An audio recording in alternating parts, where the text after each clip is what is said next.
Why is it not doing? Okay, there we go. Please tell me that I can't, that I won't, that I fail, that I'll never make it out, yeah. Please tell me all the bad, never good, fill my head full of every single doubt, yeah. Please say any negative thoughts, I pop off when I hear people say I cannot. I get off to the thought of proving everyone wrong, I won't stop to the top, so you better back off and get lost. I'ma stay loud, stay proud, never running out, never heading south. I'll be spreading out, call it word of mouth, can't put me down, I'll be getting loud. You can have it douse, not what I'm about, have your f***ing cloud, it be raining now. I keep making sound, go another round, I'm legend bound, can't stop me now. You don't wanna fuck with me, a slow burn like a disease.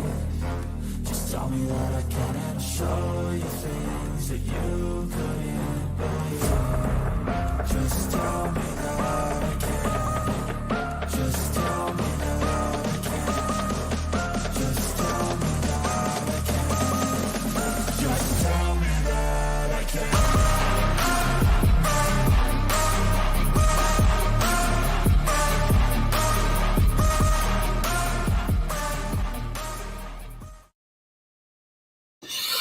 All right.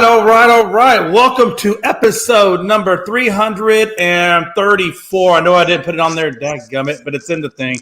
But we're at episode 334. What a time to be alive, man. Logan, obviously this is unscripted. I'm sorry, I'm a little discombobulated, Logan. I lost my power today, and then the power comes back on. I come home, Blue opened up the refrigerator. He destroyed another package of hot dogs. And Logan, bro. And the funny thing about it is now he's learned how to do Jay's defense mechanism when he's getting yelled at by Mel. He has watched me. And what he does now is what I do when Mel yells at me. I just roll over my back and I look at it with my tongue hanging out. And that's what Blue does. I put it on there. Logan, it's in the group chat. You'll see it. But the dog literally, when I ask him about the hot dogs, all he does is just rolls over on his back and let his tongue hang out. And I was like, you know what? Touche, motherfucker. Touche.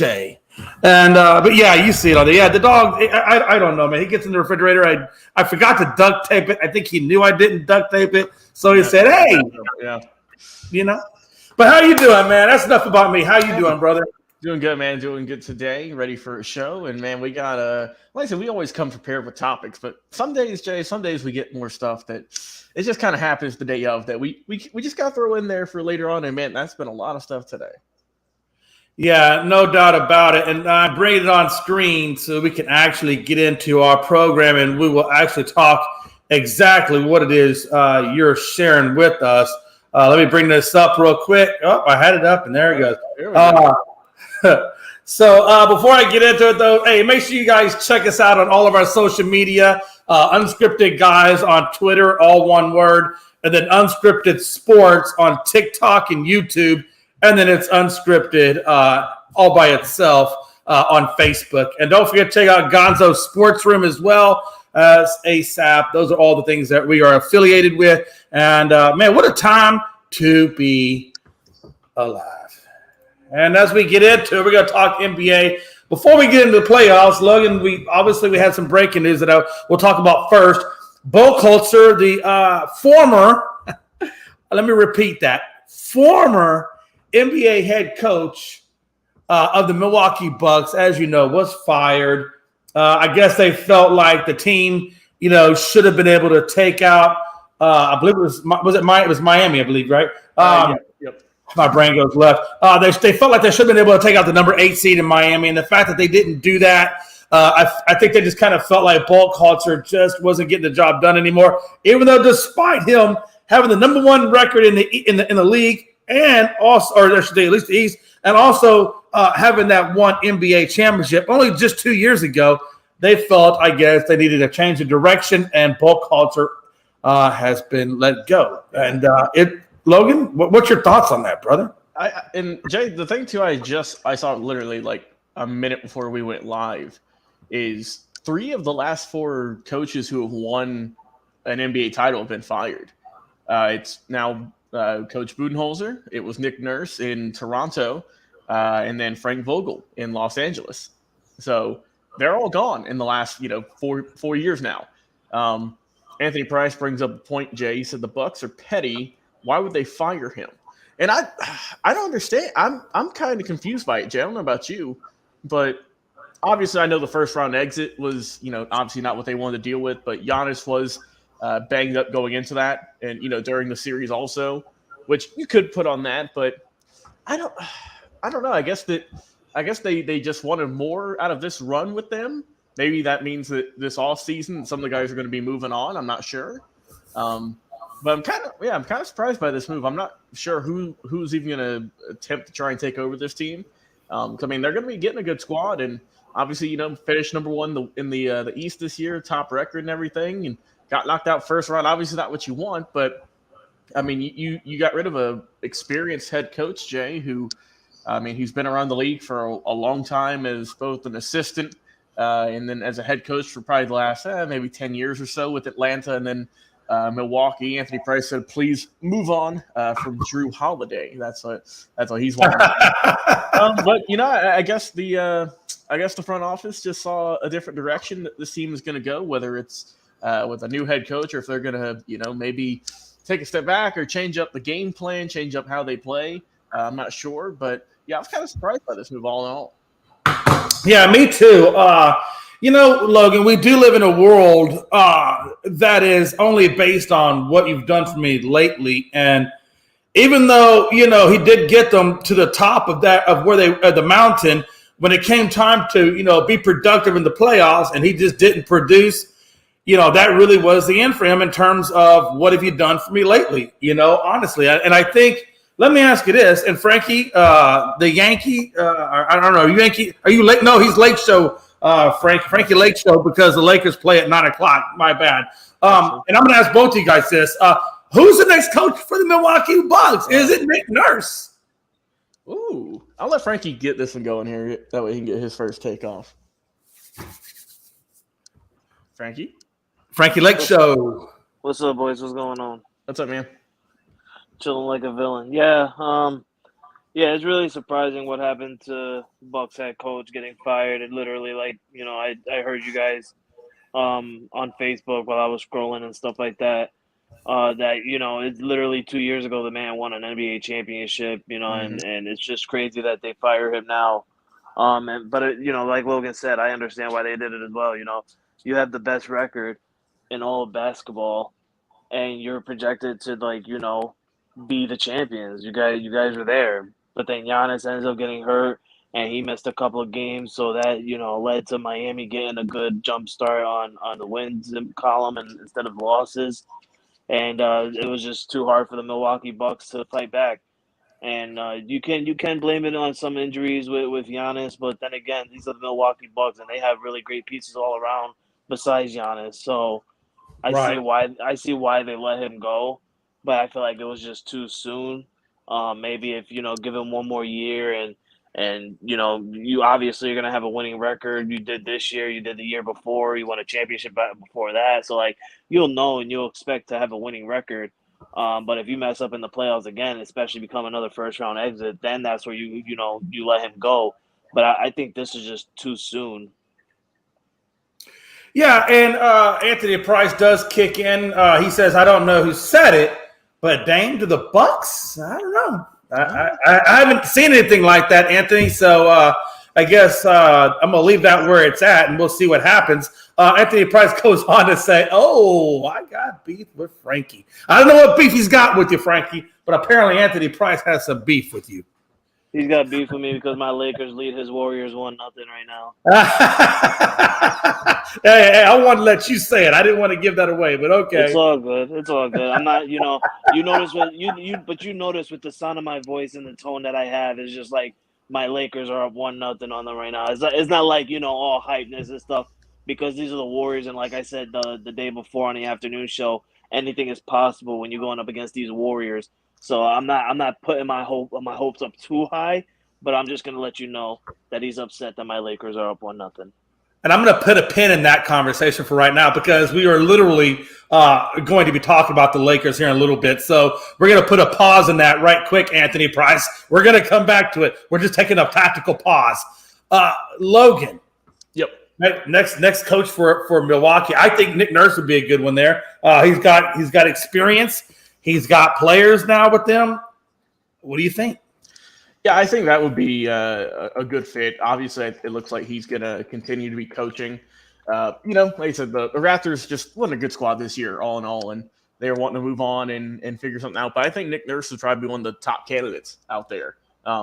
Frank Vogel, also, who I mentioned earlier, Jay, he's still out there looking for a job, so that could also be a replacement. So we'll see. But obviously, I think the Bucks are going to be one of the first teams to grab that new head coach, as opposed to any of the other teams who need one, since they're such a high quality team. Like I said, I know they got bounced early, but they still got a really good roster. And obviously, you got Giannis, who's a top 5 player in the league. So it's not going to be hard to come by a head coach. But yeah, I think Nick Nurse would be a great fit. Yeah, absolutely. Let's go ahead and get into this because I think Anthony Price's comment is a good segue right into this. Anthony says, no, Frankie. No, Frankie is the same guy that said Hard will repeat from game 1. Like I said, he did not. So let's get into the Sixers versus Nets. Frankie, I'm going to give you first up opportunities to talk about this. Let me just introduce it a little bit, and then you can address Anthony Price and anything you want to say about the Sixers. I don't know why I put Nets on there. I'm reading the wrong damn one. What a time to be alive. I meant to say Celtics. The Sixers versus Celtics. Where obviously anybody who watched that 121-87 was the final, and Celtics did take game 2 to make it a tie-up at 1 apiece. And I've said it before, and I'm going to say it again. Typically, we've always said one of the biggest criteria for an NBA MVP is that your team can do great things without you. They did do great things without him. That's why I don't think he's the NBA MVP, number 1. And if you want to say anything about it, then you can look at game 2 when he came back and he put up a performance of 4 for 9, 0 for 2 at the three-point line, 15 points, 3 rebounds, and they get blown out the damn door by 34 damn points. And this is, quote unquote, your MVP. Now, I do want to point out, Frankie, that the Sixers shot 39.2% from the field, 6 out of 30 from the three-point range. That is completely pathetic. I will say this, too. On the flip side of that coin, Tatum also played pathetic. He went 1 of 7, 0 of 3 at the three-point line, 7, 7, and 3. And if it wasn't for Brown and Brogdon off the bench, this would have been a much worse game for them. But what a time to be alive. Frankie, you're first up, man. What do you think about the Sixers, Celtics, and then also what Anthony Price has quoted saying about Harden? Yeah, listen, and I'm a man that steps up when I'm wrong, and I was wrong. I thought James Harden was going to step up because we've been seeing a different James Harden in this playoffs. But he didn't step up big yesterday, and I feel like the reason that was because the 76ers felt like Joel Embiid is back. They're like, Joel Embiid is back, so we don't have to play as much or as hard as we thought we needed to. And they didn't get good quality from Joel Embiid also. And it clearly shows that he's still a little bit hurt. He's not 100% obviously, because when we looked at him in the first round, the man was just dominant in the first round against the Brooklyn Nets. And then then this round comes around and he goes in game 2. To where I feel like it was a little bit early to quickly rush it back in into the playoffs. And he, when he comes back in, the team is just straight trash. And I feel like the reason that is because they're looking at Joel Embiid as the MVP of that team because he clearly is the MVP for the NBA. So I feel like when they seen that Joel is playing, they didn't have to put much on them. But this is the playoffs. And I feel like you guys should always play tough, literally always play tough. No matter if he's on the court, if he's off the court, you should always play tough no matter what. James Harden, I don't know what happened to him yesterday, and I felt disrespected because I'm going out there and I'm looking out for you, bro, because you're having a fantastic series and a fantastic game in game 1, and then a fantastic series in round 1 also against the Nets, to where I thought you were gonna be different. But, it was just one game. I'm hoping he can bounce back from it. They are going back to Philly. I'm hoping that, it's a 3-day rest as well. So they got 3 days off before their next game. And hopefully, Joel Embiid comes back ready to go. And James Harden comes back with the mindset of being that 40-point player caliber person that we expected. As long I expect at least James Harden to get 30. You know, like at least 30 will be okay. I don't expect him to get 40, maybe 30, because that's what James Harden is. Maybe even 25 up there. You know, 25 or more, but definitely 30. But what he did yesterday was just straight bullshit. Excuse my language, and it just made me, it made me feel like that they looked at it as Joel Embiid's back, so we don't have to play as hard as we did in front of him in game one. Excuse my language again, by the way. You're good. You're good. I'll tell you what is bullshit is the fact that you think that Embiid is a clear favorite for the damn MVP. I got to be honest with you, Frankie. I'm just saying you're one of the few people that I've talked to that actually thinks that way. I don't think that way. I didn't say that. I didn't say that. No, this is what you said. No, listen. He's MVP for the regular season, and it's well deserved for him because of what he did. That's what I'm saying. The fact that you think he was even for the regular season is just mind blowing to me. But you didn't read what I said last night, apparently, because what I said, if it was my choice, I would have gave it to Joker. And I've been riding with. Joker I'm sorry, my bad. I didn't catch that last night. Yeah, but I've been riding with Joker to win the MVP for. I just think, how do you not ride with him? Exactly, but I see why the NBA and the fans. This is a fan vote for the NBA MVP. It's a fan vote, so I see why the fans gave it to Joel Embiid. It was well deserved for him on what he did in the second half of the season for the 76ers leading up to the playoffs. But if it was my choice, Jay, I would have honestly gave it to Joker because this is a man who is a big center, and he averaged almost close to a triple-double in every category. And I've been riding with that man since day one for winning the 3P. Yeah, absolutely. Logan, man, I don't know. It's crazy, man. And again, there are a lot of people, and I know Frankie corrected it. So, Frankie, I'm gonna put you on the side of that you believe Joker. So I'm taking it out of that. So I'm definitely not in any way referring to you. I don't want you to think I am. But a lot of people, other people, apparently Anthony Price, whatever thing, they all think that Joker is the MVP. The Embiid is the MVP, and I just don't see it. Yeah, no. What did you think about that series overall? Well, just to give 2 cents again on Embiid winning, I've been saying to you, Jay, for months now that I thought Jokic was going to win. I feel like he should have still won it, but like I said, Embiid had a super impressive second half, and obviously I think that's what the voters took into consideration. He got 73 of the available 100 first place votes, so obviously that played a big factor into it for their reasoning, but. Looking at the playoffs here, obviously the Sixers got whooped last night. They lost by almost 40 points with their MVP in the lineup. Look, I understand he's banged up. He's not 100%. But, I mean, only, he gave you, 15 points and 3 rebounds as your center? I get he played about 10 less minutes than what he's used to. But, man, you got to give a little more than that, I think. Just not good overall. Like I said, I know he's been banged up. He's missed a couple of games. Throughout the playoffs so far, but yeah, the Sixers as a whole, they just were not hitting last night, man. They were absolutely despicable. They couldn't hit nothing from 3. They shot I think 20% or something. I mean, it was not fun to watch. Meanwhile, for Boston, like you said, Jay, Jaylen Brown, who he's been really good these playoffs. He's looked really well. If Tatum struggles, Brown's there to pick him up. And then also, something you didn't bring up, Malcolm Brogdon off the bench giving you 20 plus. I mean, that's a big key there. And I think, did he win 6th Man of the Year this year? Or I know he's won it before. I know he's won it before. He did win it this year. Okay. Yeah, I know. I definitely know he's won it before. So he got his second one for this past year, which rightfully so. But yeah, no, whenever I look at the Sixers, man, obviously 6 of 30 from the 3-point line ain't going to cut it. That you ain't going to win nothing if you're hitting for that. And also, Jay, they shot less than 40% as a team from the field in general. So they just were having a really rough night shooting. Harden went back to pedestrian numbers, 12 points on the day. 8 of those 12 came from the free throw line, didn't make a 3-point shot, and 2 of 14 from the field. Man, I mean, Tobias Harris was your best player, stats-wise, and God bless Tobias Harris, but, I mean, if he's your best player, there's a chance you're not winning that game, and that's what we saw there. But Celtics, big win, got the momentum back on their side, and we'll see what they can do in Game 3. Can I say something quickly, Jay? Yeah, go ahead, Frankie. I just want to throw something in here. I know we're talking about basketball. I just want to get off topic for a minute for all of our hockey fans. Right now, currently, on TNT. Toronto Maple Leafs going up against the Florida Panthers. Jay, Logan, there is 15 minutes in an intermission, correct? Yeah.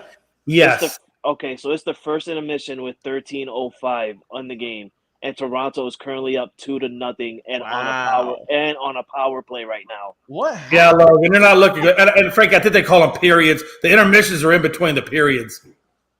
Oh, it don't matter. Whatever. We're learning hockey. I'm learning. Thank you. Hey, don't worry. Hey, I messed up too. By the way, Anthony Price, I will apologize. I don't read so well in that fine print, so I thought it said that you thought MB. So I do apologize. I do want to stay corrected. I put it up on my little glasses thing where it makes the print bigger, and it did say that you were just saying that he shouldn't have been playing that game, which we all, I think, agree. That he shouldn't have been playing. So I do want to admit, when I'm wrong, I give my apologies. So I apologize. He basically didn't play. What you mean, Jay? He basically was just out there getting cardio in. Hey, you know what? Hey, that's a little cardio more than what I get. You ain't wrong. Hey, real quick, Heat versus Knicks. Let's move into that. Well, no, before we move on from that. So obviously they tied it up one apiece. Where do you see this series going from here? I just want to know, do you think because I still got the Celtics taking this series. I don't think the Sixers, especially with Embiid being hurt, I just don't know that they're going to have enough to overcome them. Does anybody see the Sixers winning this championship or winning this series? Oh, I think it's going to be a good series. I think it might go 6. I don't know about 7, but I think I still got to give Boston the lead. Just because, like I said, Tatum had an off night, but whenever him and Brown are hitting, and if one of them, you got Brogdon there, plus they have a really deep bench too. So I got to go with the Boston Celtics getting this series still. Frankie, are you on the same belief? Do you have Boston taking this series? Yeah, I got Boston, especially with Joel Embiid not being 100%. I don't think he's ever going to be 100% in this series. Especially, with them pushing too much. I think that Boston's going to close this out within 6 games. Okay. So we're going to move on now. I'm going to talk, obviously, the Heat Knicks were the next series. I wanted to kind of talk about, there was no Jimmy Buckets the other night when the Knicks took them out 111-105, and they evened up that series at 1 apiece. I would imagine, unless somebody says differently, I think Jimmy's going to be playing come game 3 in Miami. So I still believe that, especially if Jimmy could come out and could continue where he left off before that ankle injury, that they will win that. Brunson, phenomenal, 35-2. Randall really stepped up big, 25, 12, and 8. And then Barrett is continuously doing what he's been doing, and he gave him a solid 24, 3, and 3. So their big 3, if you want to call them that, showed up, and overall they shot 45%. The Heat, not so much. The only one that really showed up was, I thought, Vincent with 21, 2, and 5, and Martin at 22, 8, and 1. Pretty much the bench and Love shot the ball pretty damn rough. And I thought the free throws, if you look at it from the last game, was 21-12 in New York's favor. And the rebounding at 50-34, again, was in New York's favor. And I just felt like New York just had a lot more intensity in this game. And obviously you could see the lack of intensity, without having Jimmy Buckets there. Now, they got close to winning it, but they just couldn't close it out. But I'm going to give it, if it goes back to Miami, and if we get the old Jimmy Butler back pre-injury, then I'm going to roll with the Heat in this series. But how do you guys see it? Frankie? Yeah, I totally agree, and I do expect that Jimmy Butler playing Game 3. As we heard about Game 2, it looked like he was game time decision. He was actually telling Eric Spoelstra that he wants to play in this game, but they were doing the smart route and not, aggravating his ankle much more. Having a 3-day road trip, going back to Miami was the smarter idea. Like I said, win or loss, it don't matter. You got one on the road, and that's what you want to secure is getting one on the road. But if Jimmy Butler does play in Game 3, which, like I said, I expect him to play, it's game over. It's game over because, honestly, Jimmy Butler is that guy for the Miami Heat. He turns them up. He gets them riled. He gets them going. He runs the plays. He calls the plays. So, this is the man that you want on the court. And I feel like that's the only reason why Miami, didn't get it. Like you said, Jay, they were close to, getting the win, and it was surprising because they were close to doing it without Jimmy Butler. Now, just imagine if they had their guy on the court, that would have been a for sure secure win for Miami.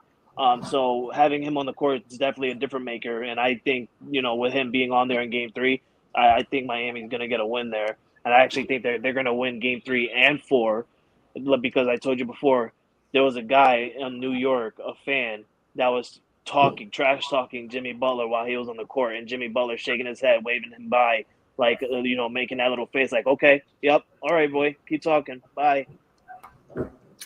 Poking the bear, poking the bear, poking the bear.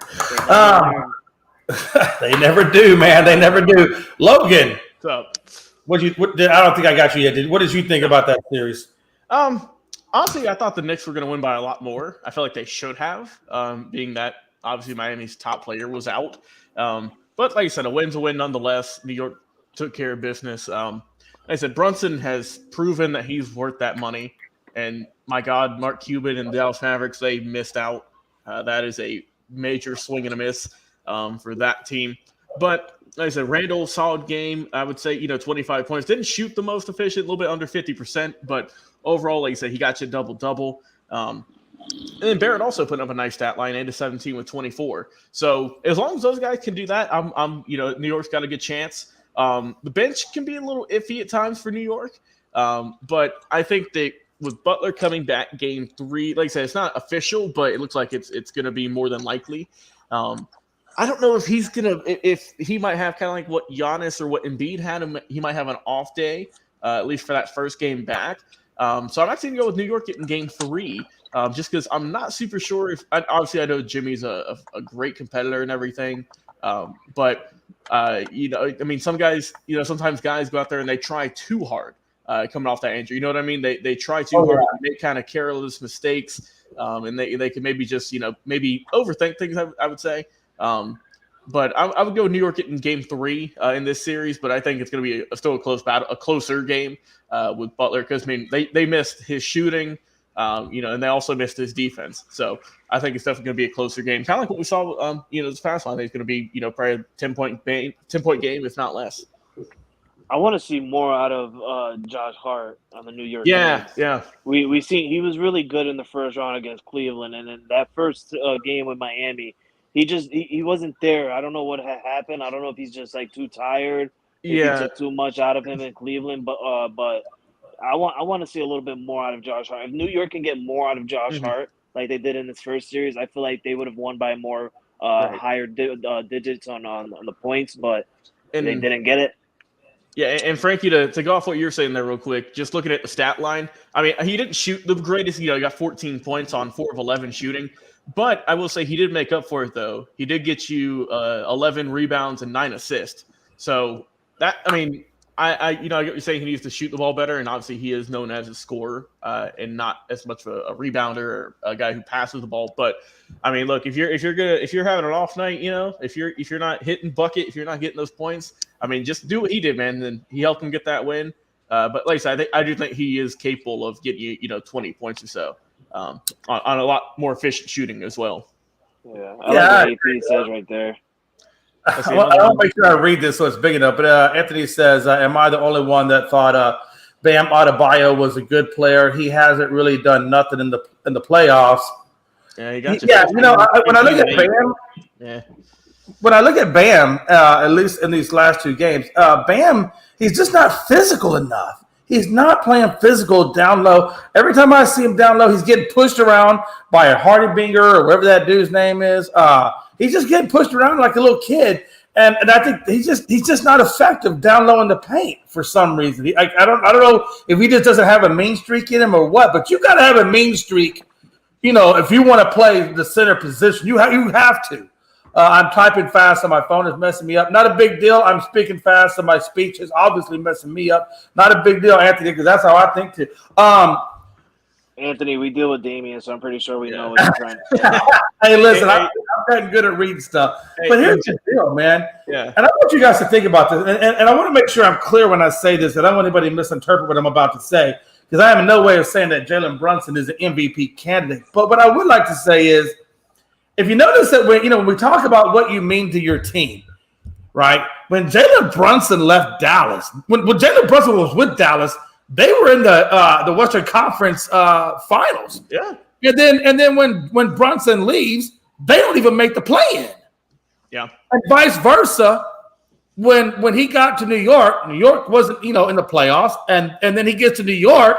Now all of a sudden, we're looking at, them and the Miami battling pretty hard in the playoffs, one apiece. So at some point, and again, if you look at his numbers, he averages 24 points, 3 rebounds, 6 assists. So statistically, everybody else has him beat. But when we talk about what you mean to your team, it's clearly obvious what he meant to Dallas, and it's really obvious what he means to New York. And I think that, a lot of times players like this, when we talk about, guys that don't get enough credit or whatever, I think Brunson just doesn't get enough credit for what he actually brings to a team. And Jay, I'll admit it, whenever he got that contract in New York, I was, I said I thought it was a little bit too much money. Only because we've seen guys have so many times go have a really good playoff run, but not back it up the next year. And I mean, he proved me wrong. He proved a lot of people wrong. I mean, he was, you could say the best player on the team this year for New York, and obviously he's still doing great in the playoffs so far. Like I said earlier in my previous statement, man, the Mavericks really screwed up not paying him that money. Can I think they messed up when they tried to give a low ball offer, and then obviously his dad. And when his dad jumped into the negotiations, that was pretty much a wrap for Brunson even talking to Mark Cuban. And I think that's why Mark Cuban was so upset, is that he felt like his dad was basically keeping him from negotiating with Jalen. Can I say something real quick? Yeah. About that. So I see what you guys are saying, but I'm not 100% sold just yet on Jalen Brunson. I'm really not, honestly. And I like what he's doing, and I hear the stats, and I hear what you guys are saying. And I'm not saying you guys are wrong. I totally agree with everything you're saying. But let's not forget that this man did not start this season with the Knicks. He started this season with the Dallas Mavericks, and he got traded to the New York Knicks in order for the Dallas Mavericks to get Kyrie Irving, right? So the New York Knicks at that time were already in the playoff picture, Jay. They were already I think they were in the 4th spot or the 5th spot, which they are right now. They're already in there. All that Jalen Brunson did was keep them there. He helped them keep them there, and I think he elevated them a little bit, Frankie. I wouldn't say that. I wouldn't even say that yet, because like I said, and I said this before, I want to see Jalen Brunson start in October, at the end of October, early November. I want to see him start with the New York Knicks, and if we could see a different side of a New York Knicks with Jalen Brunson from the beginning of the season to the end of the season, then I can go ahead and give him credit. I've seen what he did with the Dallas Mavericks. I gave him credit for that, because he did elevate them to a new standard, and he got them to the Western Conference Finals. Hell, he helped eliminate the Phoenix Suns, and I was pleased for that. So I gave him his credit. But this man already went into the New York Knicks when they're already in the playoff picture at 4th or 5th without him, and he just came in there. He basically kept them there, and he helped them. Like you said, Jay, he helped them elevate a little bit. I wouldn't say elevate too much. He helped them elevate a little bit, because let's not forget they played Cleveland Cavaliers. All right, we give these guys their credits because they're a young team and they're doing good as a young team. So we give them their credits as well. But I need to see a Jalen Brunson from the beginning of a season to the end of the season with the New York Knicks in order for me to give him. I understand what you're saying. Hold on, Frankie, he did start the season with New York. What do you mean? No, he didn't. He got traded. Yeah, he was traded. He was traded before the season. What do you mean? Let's see. Oh, he was not on that team in the beginning of the season. His first game was let's see here. He signed a contract in July of last year with the Knicks. Yeah, that's what I'm saying. I don't know where we're not getting that. So was he injured? Because I did not see him on the Knicks for a while. I mean, he might. I mean, he signed in the offseason, though. He wasn't traded. You're thinking of Spencer Dinwiddie, who got traded in the Mavericks. Yeah, I'm about to say. I think that's Brooklyn. That's you got your teams mixed up. So was Jalen Brunson injured in the beginning of the season? I can check. Yeah, because he's got 68 games. He's got 68 games with the Knicks, averaging 24, 3, and 6. So that was all right. So he was all right. So he was hurt in the beginning. All right. I still don't care. I want to see this man. Yeah, I get what you mean. We were just trying to get back in line there. No, thank you for correcting me. I thought he had gotten traded around like no. the time. My bad, folks. Sometimes I'm But wrong. I do want to say Sometimes I'm this. wrong. You know, when you look at every game he's had in the playoffs, like this guy has not wavered one bit. 20. If you go back to Cleveland all the way up to May 2nd against Miami, that second game, it was 27 points, 20 points, 21, 29, 23, 25, and then 30 this last game. I mean, this dude's been playing solid and consistently good basketball, you know, all the way through these playoffs. I just think, and I do understand what you're saying. I'm not saying that, again, I'm not saying he's MVP, but what I am saying is he does a lot. And I just don't think he gets enough credit. And I think that's where it is. I don't feel like he's getting enough credit for what he's putting on the floor. But again, to your point of view, we got to see it all the way across, right? Yeah, So we got to see more. So hopefully that happens. Hopefully, you know, we get many more things. Because I do like Jalen Brunson's play. I like him. He's a solid player, man. What we got next, Jay? All right. So the next season we're moving is Frankie's series. Excuse me. By the way, the Lakers are playing tonight. I believe it's around 9 o'clock.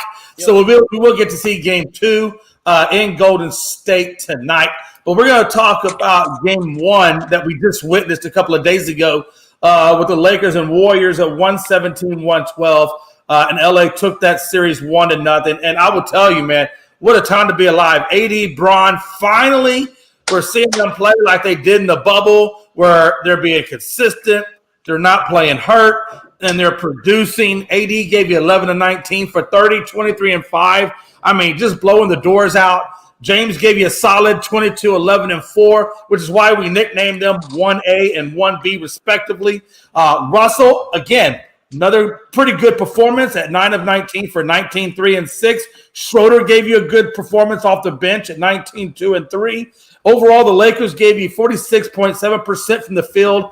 They did struggle a little bit at the three-point line. I would like to see them get that number a little bit better. They were at 24% from that three-point line. But overall, really good game. Curry gave you a decent game at 27, 6, and 3.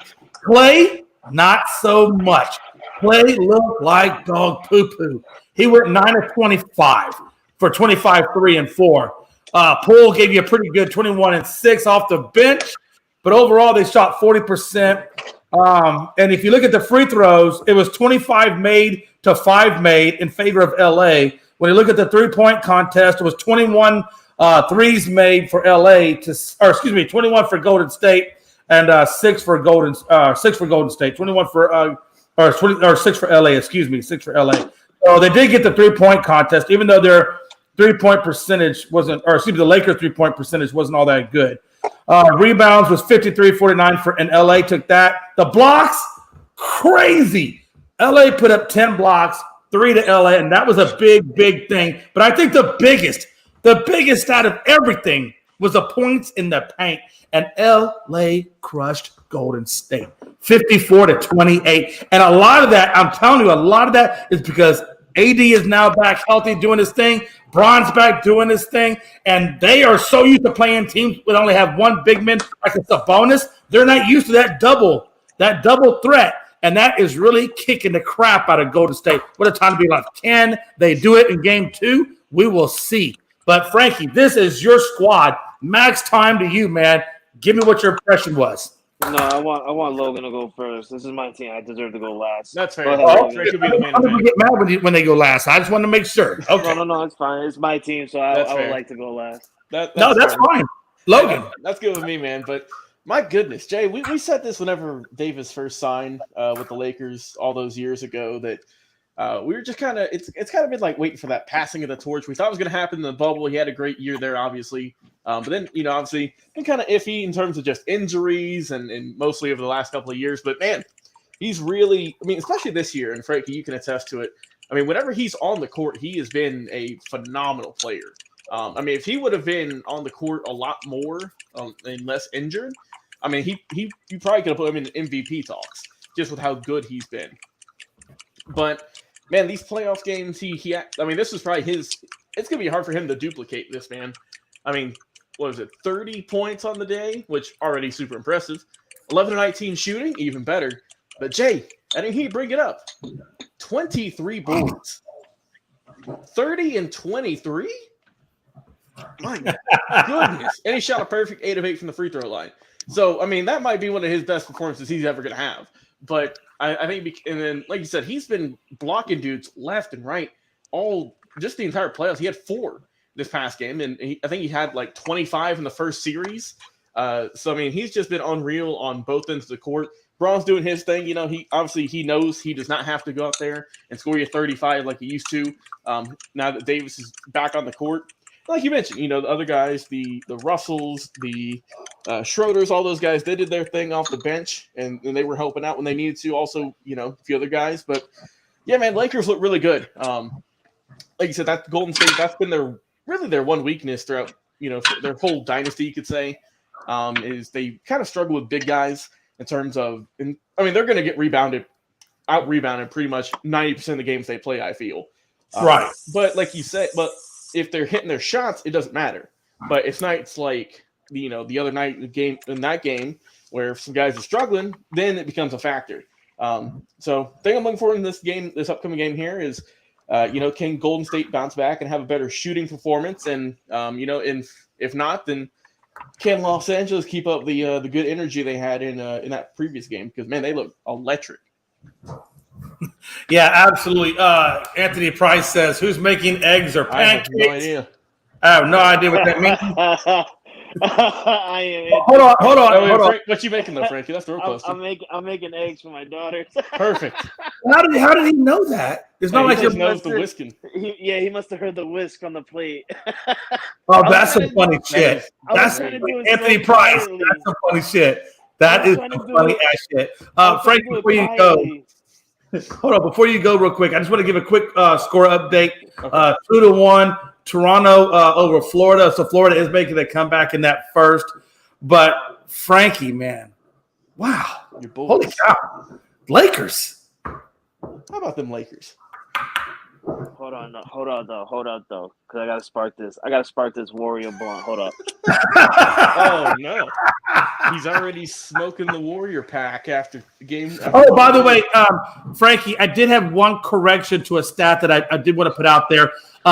Believe it or not, and Logan, you were actually wrong as well. AD actually had 32 points. It's just 2 of the points went to Golden State when he hit the tip in. So actually, he got 30 points for LA, and he got 2 points for Golden State. So had he not hit the tip in, it would have been 117 to 110. Let's just keep it real. All right, there we go. No, I you know what's I didn't even get mad at that because we were already up at that point. But like, even AD laughed at that because he was like, "Damn, I can't believe I just did that. Like, I gave you guys a point." Here you go. Appreciate it, guys. But whatever. I mean, it's whatever. We still got to win. But anyway, yeah, my Lakers. We're talking about a team that started the season 2-10. In the water, in the mud. Logan, we weren't even in there. We were under a swamp, stuck at the bottom of the swamp. With a guy named Russell Westbrook. That's where we were at. And Patrick Beverly. Hey, did you also side note? Did you see they said if they win, they won a ring? Yeah, I was about to ask you, Frankie. I was about to ask Frankie, and I meant to ask you that earlier, Frankie. Are you mad that Pat Beverly and Russell Westbrook want their rings? Listen, if the Lakers want to give them their ring, I don't care. Go ahead, give them their ring. I mean, it's gonna be a fluke ring that everybody's gonna look at and say, "Bro, you ain't deserve that." Like, I don't care. Go ahead, have a ring, celebrate with it. Go ahead. And is it almost a bad look of desperation on Russell and them that they want a ring that they didn't even really truly contribute? To me, that's kind of embarrassing to even say that. I wouldn't say that. That's why I just said, like, we'll just look at them and be like, those rings are flukes. Like, nobody will even actually look at you as champions. But go ahead, if you want some bling, go right ahead. I get it. I'll get you a free ring. I'm all for it. But yeah, to go back to it. Like I said, this was a team that was in the swamp, in the bottom of the swamp where you can't move. Like Logan said, with a guy named Russell Westbrook and a guy named Patrick Beverly with a big man named Kendrick Nunn. And, we started slowly swimming our way out.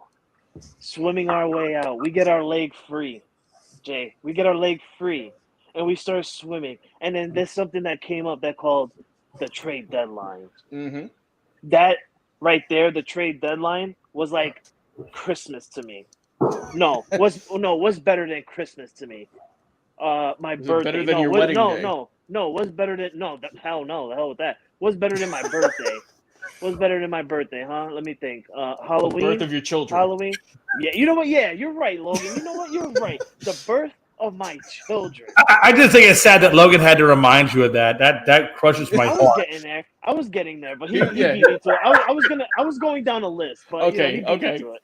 But whatever. Yeah, the birth of my children. Hey, as Right? their uncle, I'm a little upset that you didn't know that. Okay. I knew it. Go I ahead, was Frankie. going down a list, Jay.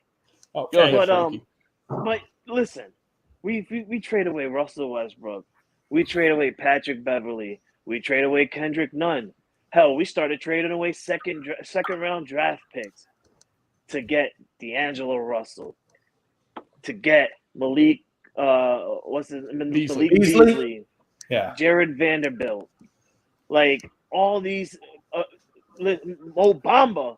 Mo Bamba!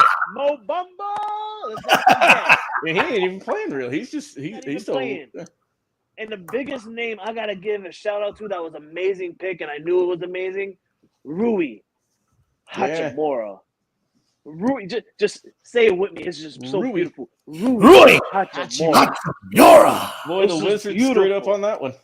It's just beautiful. You know what? I'm excited. I'm pleased. It turned our team around from the trade deadline to now. It made us literally the best team in NBA. And that's me frying my eggs. I apologize. But yes, we became the best team in NBA.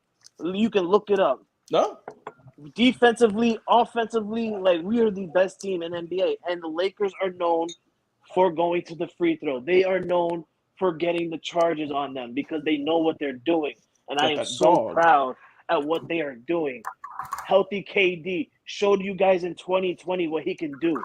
Everybody was scared. And mind you, Logan had a good point. If AD would have played an entire season without getting hurt this year, this man would have been in the MVP conversation. Because let's not forget that when LeBron James was out and AD was in, before AD got hurt, this man was scoring at least 30 points a game within like 12 games. Within like 12 games, this man was scoring 30 points a game, and he quickly rise to the MVP conversation, and then he got hurt, and that disappeared. Yep. So now this man is healthy. He's looking good. He's showing you guys, what he still can bring to the table for the Lakers. I'm loving it. Defensively, he's getting rebounds. He's getting blocks. Offensively, he's getting shots. He's getting fouled upon. So he's know what he's doing. I want to give a big shout out to the people around him, the bench. LeBron James, obviously, we don't have to give a shout out to him because he's the king. And he like what Logan said earlier, he's not young anymore. He's contributing to getting at least 20 plus, and that's all you can ask for from LeBron James. As long as he gets you that, that's basically telling you that we're winning. But I don't want the momentum to stop. They did the same thing in Memphis round one. They had a solid game one and they won, and then in game two they just came out looking sloppy and actually ended up going in a tied series going to LA. But then the rest was history after that because somebody wanted to poke bears and they ended up getting unemployed. But that's what happens. But it's game two. We're going to see what happens. We did our job just like what Miami did. They did their job. As long as you get one game on the road, you're set. Because like Jay said a couple of days ago on the afternoon blitz, we have to beat Golden State at home. It doesn't matter. It doesn't matter if it's 2 games. Yeah. As long as we get one, you have to, because these guys are honestly they're dominant on the at home. Yep. But let's hear the stats on what Jay said though before. The Golden State Warriors shot over 25 threes, and this is what they're known for. So I'm watching the game, guys, right? And every three that they are making, I'm not getting upset about because I'm just sitting there with a smile on my face, shaking my head like, damn, there's nothing you can get mad about because this is what they are known for doing. Steph Curry, Klay Thompson, Jordan Poole, sometimes Draymond Green, like they shoot their threes and they make them. So I can't get mad at the threes that they make, but I can get excited on how well the Lakers did by keeping in the balance of the Golden State Warriors when they were making their threes. They kept it in the game the whole time, and then once the Lakers got the lead in their hands, they kept on fighting and they kept on going. That's what I love. That's what I love about this team. This new look. It's wonderful. I'm really hoping more out of them. As I said before, I just wanted to get a first series win against Memphis because I wanted my team to get Randy's team out. But then once it came to know that my team made it to the second round to go up against the Golden State Warriors, the defending champions. I've always been saying this, and Jay is my witness. I always say, in order for you to be a champion, you got to do what? You have to beat the champion. You have to beat the champion in order to become a champion. And the Lakers are right now looking like they can do that. And I'm like, and let me say this, Frankie. Go ahead. You guys literally beat them in every single category, with the exception of 3-point. That's the only one. That's the only category that you gave up to Golden State. And you know what, Frankie? I'm pretty sure you'll agree with me. If that's the only stat that you give up, hell, I could live and die by the 3, because I know that if I got you in the paint and if I got you at the 3-point line, and if I'm out rebounding, and if I'm out blocking, and if I'm out field goal percentaging you can have the 3-point line. Because I got every goddamn thing else. There you go. And I've said that to you, Frankie. As long as this Lakers team could continue to play as a team and everybody plays their role, everybody does what they're supposed to do, you can beat this Golden State team because you have the paint. You control the paint. You know what I'm saying? And when you can do that, you can win this. You can win this series. Yep. You know. Hey, and Frankie, I know you're gonna like this comparison, but you know what this team kind of reminds me of. And Jay, I'm sorry, I got to bring this one up. But remember that the Braves back in 21 at the trade deadline, they sucked. Son of a bitch. I had to. The turnaround. The comparisons are there, Jay. I'm just saying. It's a whole different thing. That still rubs the wrong way. Hey, it's all right though. You got the win last year though, so you can't be Say, hey, when you say that, say it with your chest, please. I don't want to say it with my chest. I just want to add one thing too. Yeah, go ahead. I want to give my shout out to Looney. I really. Oh my God, yeah, he's been great. The man ended up with double digit, 20 rebounds as well. But like, and everybody said that this was going to happen, and I agree with them. That is what's going to happen. But look at the difference when Looney is in there getting guarded by Anthony Davis. Looney does not get his rebounds off of Davis. He really doesn't. He gets rebounds off of the other people around him when Anthony Davis is not on the in the paint. So I'll give my shout out to Looney, but I'm not gonna give him 100% because bro, you're not doing it against AD. And this is what I try telling people is Rob Scott came at me and he tried saying well, Sacramento started off the same way. I'm going to tell you guys this. We are not Sacramento. Sabonis is not AD. Sabonis is not AD. AD has AD. That's the same point I made. I said, yeah, you got Sabonis, but brother, Sabonis is not KD and LeBron James. 1A, 1B in the paint. You can't just got one guy. You got two guys you got to deal with in the paint. Right. And first of all, let me correct you because you said KD. It's AD. I will never – Did I say KD? I meant KD. Okay, well, I apologize to Anthony Davis for putting KD's name in there. Yeah, don't ever disrespect him like that again. You know what? I have been justly chastised. How dare you do that? Anyway, I don't know what's wrong with me. Anyway, that's a big word there. Yeah, Frank. Like, Logan's like, Jason knows a word like chastised. There's one thing that Looney did successful over Sabonis that he can't do against AD. Sabonis cannot quickly run down the court to go back on offense. AD, once that defense is done, he's on the other side of the court, getting ready to get that rebound or getting ready to post up and get the shot off and stuff like that. Looney, by the time AD is set up, Looney's still going down the court. So Looney's he's not fast to catch up to AD on the fast break points of going from offense to defense or defense to offense. That's the one difference that Sabonis or AD has against Sabonis. So I'm telling those Warrior followers, I'm not going to call them fans. I'm going to call them followers, Jay, because that's what Rob Scott and Mike Hughes are. They're Warrior followers. They're not fans. So I want to get that correct. I got you. Those Warrior followers, I try letting them know real easily that AD is not Sabonis.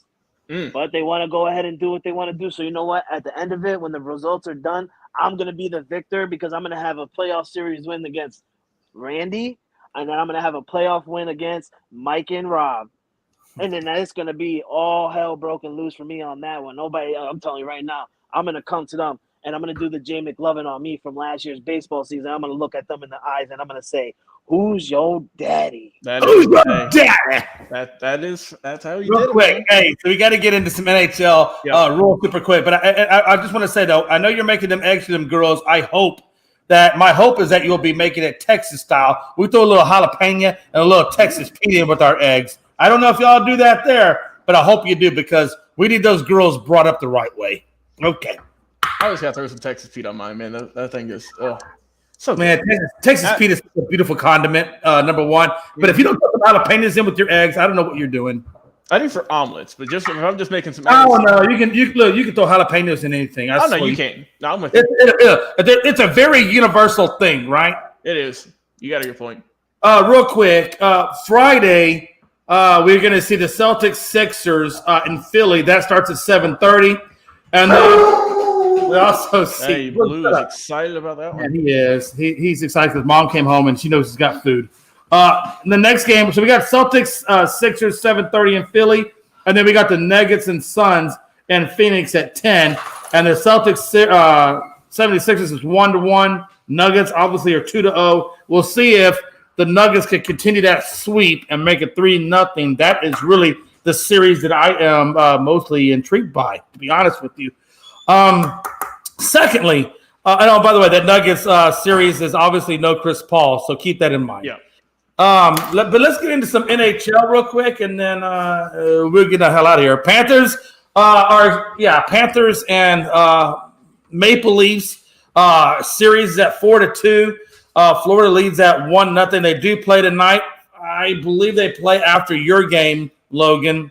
I think they had the late game tonight. But they did take it 4-2. Florida came out pretty damn good, 1-0 in that first period. Then they both went 2-2 in the second period. And then ultimately Florida wrapped it up with 1-0 in that third period to give them that 4-2 win. I got to tell you, I really like their defense. I thought their goalie, Bobrovsky, I hope I said his name right, Bobrovsky, he got 34 saves. I thought the biggest thing for me was their hits at 47-36. But you can also say shots on goal. Toronto was leading shots on goal at 36-28. So face-offs kind of even, about 27-26 favor of Toronto. But the power plays, Toronto had one power play. Florida had 4. Unfortunately, neither one of them could generate a goal from the power play. But I think ultimately what really did it for the Panthers, Logan and Frankie, was their defense. Their defense just stepped up big time, and their offense clearly did the same. But I think that defense that Florida has, that tenacity that Florida had, kind of took that game one. We'll see what the Maple Leafs can do in game 2, if they can generate that same intensity, or if they can step up their intensity and take the game away from Florida. I think if they don't, then this series is probably going to be a short one. And again, they play tonight, and they had the late game. Logan and then Frankie. Yeah, game 1, like you said, Florida got the big win, 4-2. Good win in that one. We'll see if they can continue it tonight. And also, Jay, just a heads up, your guys play tonight. Dallas goes on against the Kraken at 9:30. So you got the late game tonight. Carolina plays tomorrow, lone game at 8. Oh, so I had that wrong. Yeah, you got the Kraken tonight at 9:30. You're looking for some revenge, Jay. You boys lost an OT. Yeah, you're right. I apologize. I had that wrong. You're right. So, yeah, it's the Kraken. And I did write that down. Kraken starts. I did not write down, though, your team, the Hurricanes. I did not write. Tomorrow. We're the only game tomorrow. Or the Toronto. Excuse me, the Toronto. No. Yeah. We had the. No, I did write it down right. I just had it in the wrong order. Yeah, you're right. I apologize. Okay. Back on track. Yeah, Frankie, what you got to say about this Toronto-Florida matchup? A man, a few words. Oh, he's muted. I think he might be at dinner. We'll get on to the Kraken. Unless, Frankie, are you there? Yeah, I'm here. Okay. All right, what you got to say? What game are we talking about? Toronto and Maple Leafs, game 1. Oh, yeah. So, yeah. It was a really good game. Game 1. I mean, Florida walked away with an easy win against Toronto, and it was expected on my thought, because I actually had to deal with Florida in the first round. We went 7 games with them. Mm-hmm. And I always said that Florida's from the very beginning in game 1 of that series, that Florida has a really great defense, and they have a really great coach over there and what they're doing in Florida. So, I mean, they were just down 2-0 at the very start of this game. Literally, like 2 minutes into this game, they're down 2-0. And somehow, some way, close to the end, Florida ended up getting a goal, and now they're down 2-1. So it's a little bit almost even there. So if Florida continues to play tough defense like I expect them to be doing, this team can be scary. So yeah, I think Florida's going to walk away with a win on this one. All right. Yeah. What's our next game?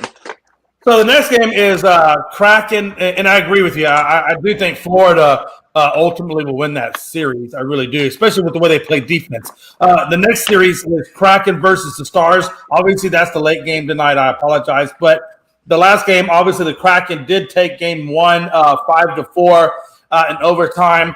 The only difference between so far in this series versus the one with the Wild was we actually went to double overtime with the Wild. This one we only went one overtime with the Kraken. Again, we lost a double overtime to the Wild. We lost a single overtime to the Kraken. So we'll see if history can repeat itself where we come back and get game 2 tonight. But if you look at that, Pavelski, if you know that, if you watch that series against the Wild, Pavelski actually took on a concussion in game 1, and we did not see him again at all until the other night against the Kraken, for which he scored 4 goals. So I guess he got pissed off about the concussion, came back and gave you 4 goals. What a time to be alive on that. Dallas came out. It was 2-1, and then quickly Seattle came back on us and made it 4-2 in that first period, which was a wild period. Second period was 0-0. And then that third period, Dallas kicked it into gear and put up 2-0 over Seattle to make it 4-4. Ultimately, we go to overtime, and we lost it 5-4 in overtime. Shots on goal, Seattle got us 44-35 hits. They got us 47-19. Face-offs, we got them 39-28. Power plays, they got 3, we got 2, but nobody got a goal in power play. Having said that, it seems to me that Dallas doesn't necessarily always get as many shots on goals or hits. Not so much even really the hits, as much as, and then of course we got hit quite a bit, but the shots on goal, the Wild always killed us on shots on goal. But again, Ottinger is a hell of a good goalie, and he really covers up a lot of that for us with his great defense. However, the Comet, it just did not work tonight, and we lost it by 1 in overtime. But I do suspect the Stars are going to readjust like we did, and I do think we're going to take game 2 tonight. Just on past performances, I think Dallas always gets off kind of slow in the series. So we'll see if they can bounce back and do like they did against the Wild and even up that series. Frankie. Yeah, man, I'm really pulling for your Dallas Stars, just because Mickey Delaney is a hardcore Seattle fan, and we don't like to see him. Yeah, he is. We don't want to see him succeed, because if this man succeeds, man, it's literally the end of it. Like, we won't stop hearing him for literally a full year. Bro, you'll never hear the end. He'll be on the comments like a troll on an Easter egg hunt. Yeah, it'll be really annoying. So I'm really pulling for the Stars to win. I was really hoping that they'll win that game in overtime. I told Jay I didn't pay attention to that game until we watched it together pretty much. We did, yeah. I mean, I didn't watch it till the end of the third period into overtime, because I was watching the Lakers game, and once that game finished, that game was still going on. So I watched that one, and I told Jay, man, I was feeling really lucky that day, because I was on a roll on the winning streak right now with both the Yankees and the Lakers. So I was telling Jay, I'm gonna rub some wins off, and I'm gonna try and give them to your guys, because he really needs it right now. His Astros are on a losing streak right now. His Stars didn't lose. They went and lost in overtime in game 1. So I was trying to give it to him, and it didn't work. I'm sorry, Jay. I tried. The Dallas Stars did have some good looks in overtime. They did try so hard to get that last goal, and they had really, really good looks and really good shots. But for some reason, that Kraken goalie he was just dominant. But shout out to both goalies. Matter of fact, your goalie was great as well. So hoping your team can pull out with the win tonight, and I do expect them to get the win. But let's not. I don't want to I don't want to put this against you, Jay. I'm trying to put this in your head. The Krakens are not the Wild. I understand you want to repeat your little history in the first round of winning game 2. And then hoping your team can do it this time. But the Seattle Krakens are not the Minnesota Wild. The Seattle Krakens just eliminated the defending Stanley Cup champions. Put that into mind for a second. So I'm hoping your team wins, but I'm not going to say that, history can try and repeat itself because this is a whole different team. Yeah, I totally agree with you on that as well. And that's why I feel like because the Seattle Kraken aren't necessarily a physical team as they are a little bit skilled and a little bit quicker than we are, I feel like Dallas has to come out and put that physicality on the Kraken to knock them out of their game plan, to knock them out of their rhythm. We've got to step up our physicality and really put them in situations that maybe they haven't seen. You know what I mean? Yeah. Oh, yeah, I get what you mean. Logan? Yeah, I think Dallas is going to take this upcoming game here. I think it's going to be a closer series. But like Frankie mentioned, man, you got to watch out for the Kraken. They're on that Golden Knights kick from a couple of seasons ago. Right. How they came from literally out of nowhere and went all the way to the final, to the Stanley Cup playoffs and the finals there. But fortunately, they couldn't pull it off. But like I said, Kraken, year 2, already looking solid. But like I said, I think this upcoming game, give me Dallas. Jay, I think, like you said, they're going to come out hitting hard. They're going to come out maybe – I would hope to be on the more physical side of things and get that advantage early on. So I'll go with Dallas getting game 2. Logan, you know how when you're on the playground and you're being nice and stuff, and then a bully comes up and a bully starts messing with you every single day, just keeps messing and messing and messing and messing. And then you finally tell your dad, Dad, this kid on the playground, he keeps messing with me. I don't know what to do about it. And then your dad says, yo, you know what? You go up to that kid. You pop him really hard in the nose, really hard. And then when he's crying, you kick him in the nuts. Right? They get 20 minutes in period. Sorry. Oh, okay. Yeah. All right.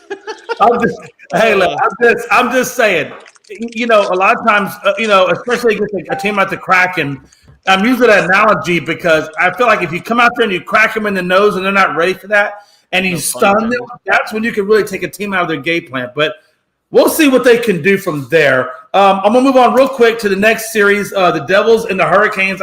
I think we got 2 more series. Real quick, Devils and Hurricanes. Clearly, this is Logan's series. You took out the Devils 5-1, basically crushed the Devils, if you will. And by the way, the Devils put up, and Florida, Toronto now is tied up at 2 apiece. But Logan, you guys came out and just crushed the Devils. The Devils came off a Rangers series where it was pretty neck and neck. Ultimately, the Devils took that one. But you guys came out right off the rip and got 2-0 on the first. The Jersey Devils came back. You guys went 1-1 in the second. But then ultimately, Carolina said, hell no. And you took them out 2-0 in the third and put it away at 5-1. Shots on goal, Logan, you guys had 23 to their 18. Hits, you had 37-34. Face-offs, they got you on the face-offs, 29-27. And then ultimately on the power plays, it was 3-2, but no goals were scored in favor of the Hurricanes. And then Anderson, your goalie, had 17 saves. He was pretty much the star of the game, I felt like, for Carolina. Not a lot of shots on goal in this series. Very, very anemic, which tells me that means the defense on both sides of the puck was fairly good, but ultimately just not good enough. And the Hurricanes did expose them at 5-1. Logan, this is your team. What do you think? Well, Jay, Panthers just took the lead 3-2. Oh, there we go. Comeback. All right. Thanks, Frankie. But like you said, like Jay, like you just said, you got to go out there and punch them in the mouth. And I mean, a 5-1 win, I think, is a pretty good punch in the mouth. Like I said, looking good in the series so far. Hopefully they can keep it up. New Jersey's coming off their first playoff series win since 2012. So they're trying to figure out what it's like to be in this position again. But like I said, I think obviously, I'm going to rock with my boys getting the win in game 2 tomorrow night. And we'll see what the final score is going to be in that one. But I think Jersey's definitely going to come out a little bit more competitive, a little bit tougher after realizing, all right, look, this team's legit. They're not just going to lay down and take it. They're just going to we got to come out stronger. So I expect a closer game. Frankie? You're unmuted, by the way, Frankie. Oh, my bad. I thought I didn't even hear Jay say Frankie. I thought he said something else. I looked at my phone. I'm like, what did he just say? Oh no, you good? No, yeah. The Hurricanes, man, they were the second best team in hockey. Honestly, they really were. They were right there behind the Bruins. But the New Jersey Devils, these were two teams in the regular season that were battling for that second spot, second and third. They were going at it head to head. The Jersey Devils are just not, they're not equally matched with Carolina. I feel like Carolina has the upper hand. I feel like they have more experienced guys, and I feel like that they've been in this situation before. The New Jersey Devils, they haven't been in the playoffs in a while. I think the last time they've been in the playoffs is when they got swept in the Stanley Cup. So, I think Carolina's gonna, rock out in this series, and it's gonna have an easy win for the Carolina Hurricanes, which sucks because I love to hear that, Frankie. the last thing I want to see is Logan celebrate our inaugural NHL year as a champion. Yeah, that would be annoying. But it's our boy, and if it happens, it happens. The hell with it. I just love how Logan comes on and calls it his boy. I bet you Logan can't even name one of his best players. Hey, you know what? We got we got Mr. Sebastian Aho. You don't even know who that is. You're just randomly saying a name. What do you mean, Frankie? He's on the team. He's a player. Me and Jay at least know some of our players. Well, Jay's got the whole encyclopedia for all these teams here. Hey, real quick. I know I only got Logan on a limited basis. I want to kind of slide into this Vegas and Edmonton Oilers series. Vegas took them out 1-0. Edmonton, as you know, was a pretty damn good team, but they got them 6-4. Barbalesh, I hope I said it right. Barberschleff, whatever. God, I hate these names. Why can't we make football or basketball, man? These European names just kick the crap out of me. This is why we just need to do a segment of just Jay pronouncing names. Bro. I can't even say this guy's name. It's number 68. Thank you. You know what? I swear. There we go. Let's go by numbers. Number six passes number 7. Number 7, shot, go! I mean, that's how I'd be. That's how Jay would do it. Bro, I can't pronounce these damn names to save my life. But anyway, and by the way, NHL, can we just agree that if we're going to be a European-controlled league, that they get adoptive American names to make it easier and more promotive to the American public? I'm just asking. It's just a request. I'm not trying to be rude, but let's be honest. If you want to promote this, Logan, if you want to promote this sport, we need American names because these European names will never, ever work. Like, they're going to get a different name or something. Well, like, instead of Igor, it's got to be Stan. Jay, let's talk about this Edmonton. But hold on a minute now. So Vegas comes out and puts up 3-2 on Edmonton. And then the second period comes out. Nobody gets a damn thing.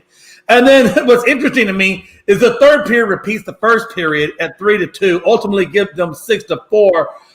Vegas had 23 block shots.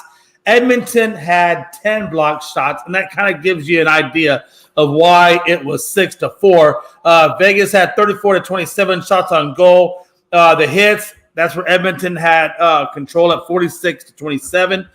Face-offs, it was pretty much even at 32-30 in favor of Edmonton. But it was interesting, the power plays, Vegas had 4 with 2 goals scored, and Edmonton had 3 where 2 goals were scored. But ultimately, as good as Edmonton, came out and played, Vegas Golden Knights were just a little bit better and took that game 1 at 6-4. Thoughts on this, Frankie? Yeah, it honestly, it should have ended 5-4. But that's just what happens when you want to go ahead and take your goalie out and have an empty net. I guess that's the rule of hockey, is that the goalie is able to come out of the game when the final period is almost ending and stuff like that, and you want to win. It'll end up being a 6-on-5 type of situation. I think that's retarded. I think that's dumb. I would never do that because clearly you see it ended up in the Vegas favor of winning 6-4. But whatever. It is what it is. That's the rule of hockey, and I'm still learning it. Let's do that hockey. But yeah, that's stupid hockey. I mean, it's kind of like trying to learn soccer, but you don't want to learn the rules. But yeah, man, the Vegas, man, they're just on a different level. I mean, this is a team, like Logan said, been to the Stanley Cup in their inaugural season. Right. For those of you who don't know, inaugural, Damian, and Mickey. Inaugural means first year in the league. First year. Being a teacher. And it is. It really is. It's league. and Logan, I think it's kind of even maybe Logan's quote unquote inaugural season. Hell, we all just all of our year. What do you mean? It's all of our we all just figured. Hey, look, you know it's an inaugural season when we just figured out who our damn teams are. Hey, and we're trying to figure out how many minutes are in a period, and we're getting it rolling. Hey, Year two will be better. Hey, the fact that Frankie just learned it's called a period, and the intermission is in between the periods. That just kind of tells you something. It only took the whole playoffs, but hey. Hey, listen. We're gonna go to. I like the Golden Knights intro, and when they come out. Oh yeah, it's really spectacular. It's amazing. I you really gotta check it out. like it. Jay.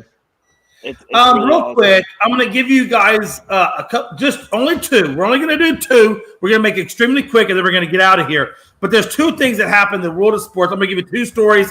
I just wanted to know your quick reaction to it, and then we're going to move on to the next story, and then we're going to get out of here. And this is kind of, we're going to mix this in with our final thoughts as well. So, again, Bama fires their baseball coach, Brad Bohannon, amidst a betting probe. Apparently, he was fired 5 days after suspicious wagering was detected on the Tide's game at LSU. Alleged activity took place last Friday at Sportsbook at Great American Ballpark. Ohio Casino Control Commission is the one that detected it. Two bets were placed on LSU winning. Bohannon was not connected to those bets. But again, he was fired, and he's been the coach there since 2017. He has a record of 166 at 124. But somehow or another, whether or not he was connected to it or not, they decided it was time to fire their coach. Logan? What an idiot. I mean, dude, come on. Really? Jay, look, I do understand gambling could be an addiction. I'm not saying that he has one. I'm not saying that, but Jay, for him to bet on games as an active coach for a team who, look, college baseball is still going on, Jay. The season's almost over. Right. I know the College World Series is in, I believe, I think either late May or June. So, it's right around the corner. I don't know how Alabama's doing, but, your season's still going on, I believe. Right. So, just a bad move. Also, Alabama's just had a rough go at it. With now this, and you obviously know the basketball player who got caught up in all those issues we spoke about. Just not a good look for Bama. Frankie, what do you got? Hold on. Before you go to that, Frankie, as a part of the next question, I'm going to give it to you a different. I just want to give it. Logan, I apologize. I just want to give it to him a little bit different way. You've seen all the betting things that have gone on before this, right?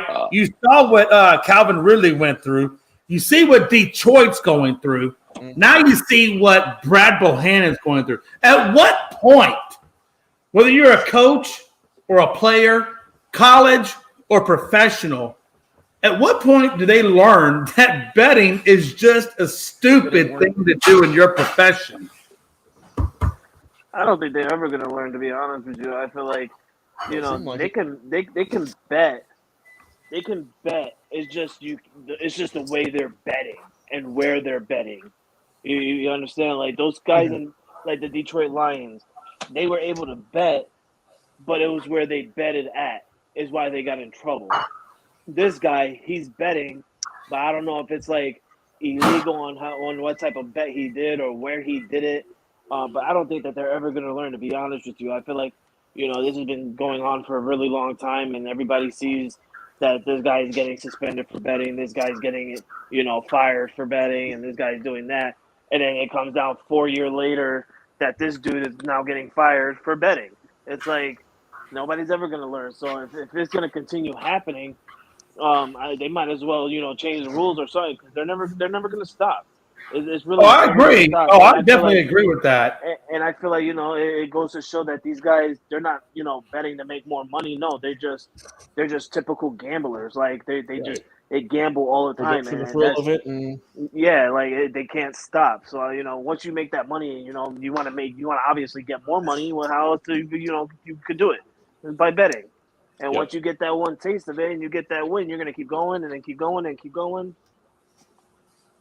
Yeah, it's insane to me. It's a dangerous cycle. I just, at some point I'm just saying to myself, these people, do they not know that all you gotta do is filter this shit out? Have other people make bets for you that's not connected. I mean, figure it out. Damn. But don't have it connected to you. It's just the dumbest thing I've ever seen. Real quick. We're gonna talk. I'm gonna move on to real quick to the Pistons general manager Rob Murphy has been fired because he harassed a female employee for months. Jesus. For months. Her name was Dejanay Rosca. Dejanay Rosca was his executive assistant in September of 2021. Apparently, Rob Murphy has been charged with sexual assault and harassment, along with sexual assault and harassment. He was basically grabbing her butt, groping her in front of her 4-year-old kid, said he wants to put a baby in her. Ooh. Oh, I'm like, hey, Logan. I'm like, dude, you're an idiot. I don't know who made you this way, but you're an idiot. But hold on. So she is suing the Pistons and Murphy for sexual discrimination and harassment. She told me, and here's what gets me, because this is very, very similar to what happened in Washington and other places. And I'm talking about the Commanders and other organizations. She told the team attorneys what was going on. And the team attorneys basically thought that this would just go away and did nothing about it. How stupid can an organization be? Because it's not the first organization to this happen. Washington, other organizations, right? Dallas, other organizations, right? Your Raiders. Other places this has happened, and these organizations just think they can, it'll all just go away and not do anything about it. How stupid are we? They are just idiotic. Also, Jay, thanks for bringing that up because that's the first I've heard of it. But wow, just awful actions, And Jay, why do we have to bring this? Why does this always keep coming up to us? That's what I'm saying. Why are we still dealing with this? It feels like it's like a once-a-month type of deal, man. It sucks to see. It's an awful situation. Rightfully, he got fired, and it seems like rightfully he is getting sued. So we'll see how this goes and how it progresses, and of course we will we'll give updates as they come along. Frankie, this is so romantic. Oh my God, it's just so romantic. It reminds me. Everything that Jay just spit out reminds me of everything of how I met Mike. It's just so romantic. I see a beautiful woman working, and I just grope her. I give her a hug. I give her a kiss. She becomes my wife. She becomes the mother of my kids. Because I told her also, I want to put a baby in you. Guess what? And it worked. It's so romantic. It's so romantic. But see the difference, guys. The difference is, I'm not a rich NBA player or an NBA coach. I am just an average New Yorker who's a podcaster and a fan of sports. This man is a rich NBA guy. You can't get away with that, sir. I got away with it, but you can't because you have money and you screwed up. So now you have to pay the piper. Now you have to pay the piper, sir, because you don't use your brain. You use your other brain. And every man is like that. But sometimes you have to use the top brain of your head. Okay? You cannot use the other brain. No, boy, the other brain has no brains. I want to close this out. I want to close out with one last story, and then we're done, and we're just going to get out of here. Iowa State, Aiden Ralph, linebacker, is accused of violent rape. And I don't understand this, guys. These guys have seen everything from Ray Lewis to Adrian Peterson to any other sports athlete that's out there. Trevor Bauer, anybody you can think of that has been accused of these kinds of things, why are they not understanding the gravity in which they are being held to? This guy's at the beginning of his career, hasn't even gotten drafted in the NFL, and is already being accused of a serious offense. Apparently, he fractured her spine. Hey. Hold on now. He was shoving her. Because he was under the assumption that she was cheating on him in a relationship. So he accused her of cheating. I guess some things were said. He shoved her, fractured her spine, made her immobile, then laid on top of her and raped her. Wow. Jesus Christ. Wow. Hold on now. Okay, there's more? So he has been, no, I'm just saying, he's been charged with felony sexual assault, and he has a misdemeanor charge of domestic violence. This happened on December 3rd at 1 a.m. What are we teaching our kids? What are these guys? Logan, Frankie, this is beyond me. I don't know how you fracture a woman's spine, accuse her of cheating, rape her. I don't care if she is cheating. If she's cheating, kick her out the door. Tell you don't want to see her no more. Say la fucking V. Yeah. But really you got to rape her? Yeah. And it's really not that hard to just be like, bye. Yeah. And also, TJ, you brought that up. Also, let's not forget, shoved her so hard, it says that you broke her spine. You fractured her spine. You know how hard you have to shove someone to do that? Pretty damn hard. She must be a really skinny chick, though. Well, most likely, right? She's probably a little, skinny little girl. He's a big linebacker. Look, honestly, depending on what she hit, Frankie, it don't probably take a whole lot to fracture a spine. I don't think she completely broke it because otherwise she'd be paralyzed. But he damn sure fractured it. At the end of the day, man, you know what? Aiden, Ralph, this is what I'm going to, and I'm going to let you guys give your closing statements on this too. I really hope that you get the maximum punishment that the law allows for this situation because you freaking deserve it. And I hope you never set foot on the gridiron ever again. And you're an idiot for throwing your life away and then what you did to her. Completely an idiot and just unconscionable. Logan, Frankie, and then Ralph. Also, Jay, Iowa State did say that he's no longer part of the team. I'm sure he's not.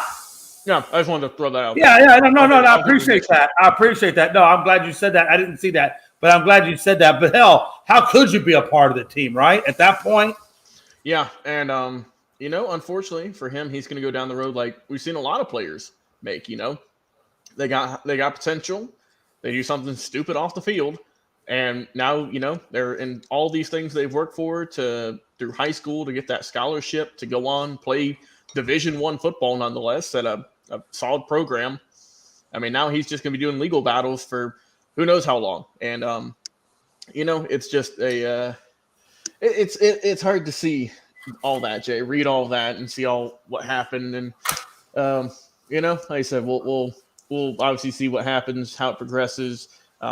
Obviously, they still got a while before this all goes to court and everything's said and done. But yeah, just just an awful situation. It really, honestly is. Frankie, thoughts on this situation? Okay, Frankie must be either A, cleaning up the eggs, or B, putting the girls down to sleep. We'll come back real quick. Logan, I do want to get into some final thoughts real quick, and then we'll get out of here. Logan, what are your final thoughts, brother? Like I said, all in all, good show today, Jay. Also, let's not forget, Saturday, special guest, bringing on owner of the popular Twitter account, NHL to Atlanta. He's going to be talking, Jay, about the proposed brand new, it's called The Gathering at South First Sight. It's going to be a brand new complex here in the North Georgia area where there's some rumors, Jay, that they might be getting an NHL team in the near future. So we'll have him on talk about that and everything. And it's going to be a good conversation. And like I said, Saturday, 1 o'clock, you don't want to miss it. Just what we Frankie, need. Hold on. Hey, Frankie, did you want to comment real quick on that last situation with the Iowa State and then go right into your final thoughts and combine the two? Yeah, sure. I don't, the Iowa State guy is really retarded. He's really dumb for doing what he did. I mean, it sickens me, because I'm a father of 4 girls, and if I ever get news about something like that and a dude's doing that, I swear to God, he will never step foot on this world again. And I don't even care if I have to serve life in prison. I will make sure that man will go down 6 feet underground. I promise you that. Because absolutely. that is, excuse my language, but that is fucking sickening. And it pisses me. We're not going to excuse it because that's exactly what it is. And it pisses me off. And you know what? We always go down the news on something like this, where special athletes end up getting, convicted for sexual charges, or they did something sexual to a female. We saw it with Deshaun Watson, the guy from the Dodgers, Brewer, or whatever his name is. Bauer, yep. Bauer, we've seen it with Ray Lewis. We've seen it with so many athletes. But to sit here, you're a college person. You're supposed to be an inspiration to younger kids below you, to show them that you can go into college, play football, and potentially in the future be in that draft and get drafted into the NFL. You're supposed to be an inspiration.